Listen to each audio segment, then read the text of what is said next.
Moscow, CNN. The Russian Foreign Ministry demanded Friday that the United States cut its diplomatic staff in Russia and said it would seize 2 U.S. diplomatic properties in a sharp response to a new sanctions bill the U.S. Congress passed a day earlier.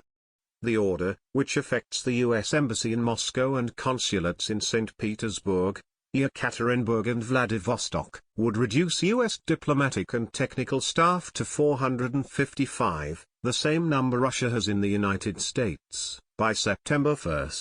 Russia's state television, First Channel, reported Saturday that 745 of 1,200 people employed at the U.S. Embassy and consulates would have to leave the country. A U.S. diplomatic source told CNN on Saturday they are seeking to clarify who will be affected by the order. "We're evaluating the Russian notification and considering various options at this time," a State Department official told CNN. Russia also is suspending the use of a U.S. storage facility in Moscow and a country house, or dacha, outside Moscow by Tuesday. In the statement, the ministry said, "Any new unilateral actions by the U.S. authorities to reduce the number of our diplomats in the United States will be met with a mirror response." John Tefft, U.S. ambassador to Russia, expressed strong disappointment and protest over Moscow's decision to expel the U.S. diplomats, according to a statement from the U.S. Embassy in Moscow. Trump still to sign or veto the bill, which also includes new sanctions on Iran and North Korea, was a product of lengthy negotiations between the House and Senate. In the end, both chambers passed it overwhelmingly.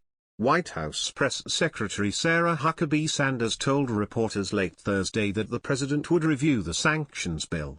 She did not say whether Trump would sign or veto the measure when it reaches his desk. The wide, bipartisan support for the law means Congress could override a presidential veto. Kremlin spokesman Dmitry Peskov told journalists on a conference call Friday that Moscow had decided to retaliate before the bill went to Trump because technically the form passed by the Senate is more important and is almost final.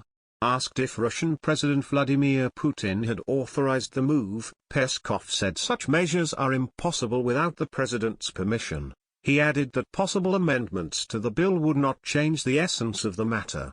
Immediately after the United States ordered the expulsion of 35 Russian diplomats in December, Russian Foreign Minister Sergei Lavrov recommended a tit-for-tat expulsion of 35 U.S. diplomats and the shuttering of 2 American facilities in Russia. However, Putin at that point took a magnanimous tone, saying they could stay and that he would await Trump's inauguration before taking further action. Commentators said then that Putin's unexpected move put Trump at a disadvantage, even as it sidelined the Obama administration in its last days. The Russian Foreign Ministry said the new sanctions law confirms the extreme aggressiveness of the United States in its foreign affairs.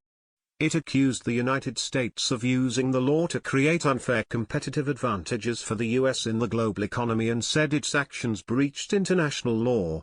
Such blackmail, aimed at limiting the interaction of foreign partners with Russia, carries a threat to many countries and international businesses. He said a lot of Russian diplomats had been expelled without any particular reason and warned that Russia would have to respond at some point to what he called boorish behavior. Lavrov spoke Friday to U.S. Secretary of State Rex Tillerson by phone, according to the Russian Foreign Ministry.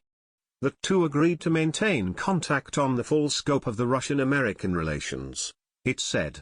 Lavrov said the decision to cut U.S. diplomatic staff in Russia and to close access to 2 facilities was a result of a series of hostile steps by Washington, according to the ministry's statement.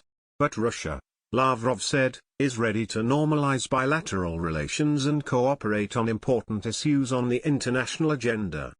German Foreign Minister Sigmar Gabriel said Friday it was now up to Trump to decide how to proceed. "We will continue to want to work together. We must not forget what is at stake. We want to overcome the conflict in eastern Ukraine. We agree that it needs political pressure on Moscow. This is the rationale and the standard for our European sanctions, no more, but not less," he said. But Gabriel added that Germany will in no way accept an extraterritorial application of these U.S. sanctions against European companies. Policy sanctions are neither a suitable nor an adequate instrument for the promotion of national export interests and the domestic energy sector.